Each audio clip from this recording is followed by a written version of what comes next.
আমি এখানে গরম গরম বক্তব্য দিতে আসি নাই। এখানে গরম গরম বক্তব্য দিয়ে আপনাদেরকে উত্তেজিত করা আমাদের উদ্দেশ্য না। উদ্দেশ্য হচ্ছে বিশ্বের প্রেক্ষাপটটা বোঝানো। এই বিশ্বে আমরা স্বাধীন হতে এখনো পারি নাই। যেদিন পারবো, কোন দিন পারবো? যেদিন বাইতুল মুকাদ্দাস আমাদের হাতে আসবে।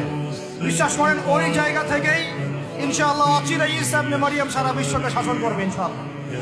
ওই সময় দেখবেন মুসলমানরা স্বাধীনতা কাকে বলে। আমি বলেছি, এক একটা জুলুমের 10 গুণ চড়া হিসেব আদায় করা হবে ইনশাআল্লাহ। এটা হবেই, আমরা পারি আর না পারি, আমরা বেঁচে থাকি আর না থাকি, আপনারা থাকেন আর না থাকেন, আমাদের বাচ্চারা থাকুক আর না থাকুক, একটা প্রজন্ম আল্লাহ পাক নিয়ে আসবেন। একটা প্রজন্ম আল্লাহ পাক নিয়ে আসবেন। আমি বলছি, ওই প্রজন্ম টিকটক প্রজন্ম না, ওই প্রজন্ম এইসব মানে সেলফি শোনাও নাইওয়াস প্রজন্ম না। ওই প্রজন্ম এরকম না যে নামাজ পড়ে না, কোরআন তেলাওয়াত পড়ে না। ওই প্রজন্ম এমন না দাওয়াতের মেহনত নাই, ওই প্রজন্মের জিহাদের কোনো জজবা নাই, ওই প্রজন্মের মধ্যে ইসলামের সাথে এই কোনো জ্ঞান নাই, ওলামায়ে কেরামের কোনো সহবত নাই, দিন প্রতিষ্ঠার কোনো ফিকির নাই। এমন প্রজন্মের কোনো প্রয়োজন নাই আমাদের।